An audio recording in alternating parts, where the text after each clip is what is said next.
अस्सलाम वालेकुम। जी वालेकुम अस्सलाम। फतावा ऑनलाइन जी पूछिए। हाँ जी, मौलाना बैठे हैं ना? जी मौलाना बैठे। मैंने उनसे पूछना है कि मैं घरेलू खतून हूँ जी। कुरान करीम समझ कर पढ़ना ना मेरे लिए बहुत मुश्किल है। जी जी। तो आप क्या मैं सिर्फ तलावत कर सकती हूँ?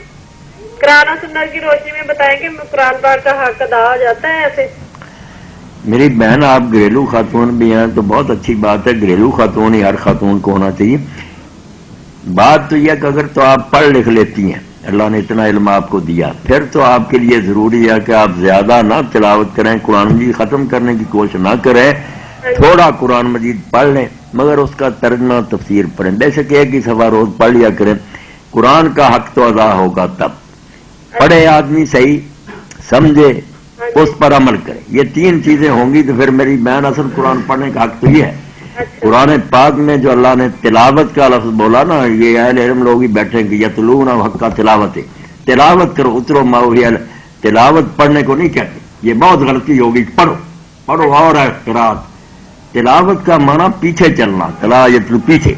अल्लाह कहता जो जो पढ़ते जाओ उसके पीछे चलते जाओ। कहा गया कि नमाज अदा करो, पढ़ लिया, चलो इस हुक्म के पीछे। हुक्म हो गया झूठ ना बोलो, लग जाओ इस बात के पीछे। ये है जिसको कहते हैं कि वो लोग अमल करते हैं जैसे अमल करने का हक, यत्तबी हक़ इत्तिबाए, जैसे जैसे कुरान मोड़ता जाता।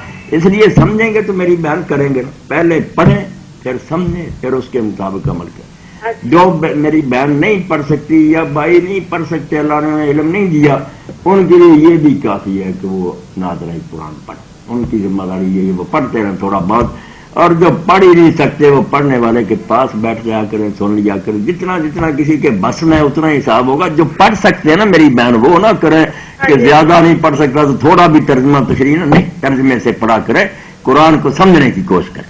अच्छा जी कुछ और पूछेंगे आप मौलाना से? नहीं, बस अल्लाह खुश रहे, खैर से रहे।